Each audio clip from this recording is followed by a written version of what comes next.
বাচ্চারা পরীক্ষার রেজাল্ট ভালো করলে বাবা মা যে কতটা খুশি হয় এটা শুধু একমাত্র বাবা মাই জানে। এটা আসলে অন্য কারো বোঝার কোনো ক্ষমতা নেই। হ্যালো এভরিওয়ান, আসসালামু আলাইকুম। কেমন আছেন আপনারা সবাই? আলহামদুলিল্লাহ আমি আজকে অনেক বেশি ভালো আছি। আমার মেয়ের আজকে পরীক্ষার রেজাল্ট দিয়েছিল। তো আমার মেয়ে পরীক্ষার রেজাল্ট ভালো করেছে আর আমরা চলে আসলাম গ্র্যান্ড প্রিন্সে। আর এখানে আসছি মেয়ের পছন্দের খাবার নেয়ার জন্য। তো এখানে আসলে মেয়ের পছন্দের খাবার অর্ডার দিয়ে ফ্রাইড রাইস আর চিকেন ফ্রাই এটা অর্ডার দিয়ে আমরা আসলে ওয়েট করতেছিলাম। তারপরে আমরা চলে গিয়েছিলাম একটু নিচে বাজার করার জন্য। বাসার জন্য আসলে হালকা পাতলা অল্প কিছু বাজার লাগবে, তো সেটা নেয়ার জন্যই এসেছিলাম। এখানে মাছ নেয়ার জন্য আসলে এসেছিলাম। তো মাছ নিচ্ছিল আমার হাজব্যান্ড আর আমি একটু একটু করে ভিডিও নিচ্ছিলাম। আমার হাজব্যান্ড আজকে এত বেশি খুশি যে আজকে তার কাছে যা চাইবো সে সেটাই কিনে দেবে, কারণ তার মেয়ে আজকে পরীক্ষার রেজাল্ট ভালো করেছে।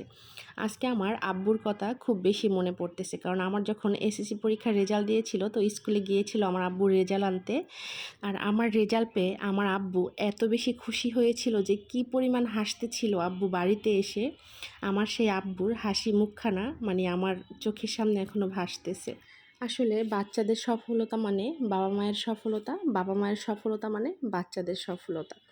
তো চলে আসলাম মিষ্টির দোকানে মিষ্টি নেয়ার জন্য। আসলে আমার হাজব্যান্ড আজকে অফিসে ছিল, তো অফিস থেকে এসে 1 নাম্বারে এসে আমাকে ফোন দেয় যে তুমি 1 নাম্বারে আসো। তারপরে হলো আমি চলে গিয়েছিলাম 1 নাম্বারে। তারপরে এই যে কেনাকাটা টুকিটাকি বাজার, তারপরে হলো এই যে মিষ্টির দোকানে আসা, এখন বাসার জন্য কিছু মিষ্টি নিয়ে নিব। তো আমার হাজব্যান্ড আমাকে বলতেছিল কোনটা কোনটা নিবে, কোনটা কোনটা তোমার ভালো লাগে ওগুলো নিয়ে নাও।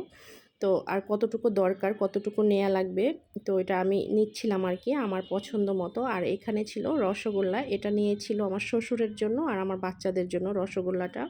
আমাদের বাসায় যে কোনো কিছুর একটা খুশির সংবাদ হলে সবার আগে মিষ্টি কেনা হয় আমার শ্বশুর শাশুড়ির জন্য। তাদের বাসার জন্য সবার আগে কেনা হয়, তারপরে হলো অন্য কারো জন্য। আর এই যে চলে আসলাম বাসায়। তো আজকে আসলে বাঁচা গেল, বাসায় রান্নাবান্না করতে হবে না। এই রান্নাবান্না যখন না করতে হয় তখন এত বেশি ভালো লাগে, কারণ আজকে বাইরে থেকেই খাবার অর্ডার করে নেওয়া হয়েছে। এই যে এখানে ফ্রাইড রাইস, এখানে ছিল চিকেন ফ্রাই, এটা আসলে সবার জন্যই নেওয়া হয়েছে বাসার। তো রান্নাবান্না থেকে মুক্তি পাওয়া মানে অনেক কিছু। যখন মনে হয় যে আজকে রান্না করতে হবে না, বাহ কী যে শান্তি লাগে।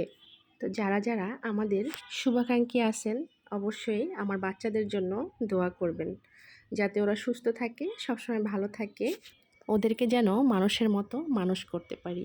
এটাই আপনাদের কাছে চাওয়া। সবাই দোয়াতে রাখবেন আমার ফ্যামিলির জন্য। সবার জন্য অনেক অনেক ভালোবাসা।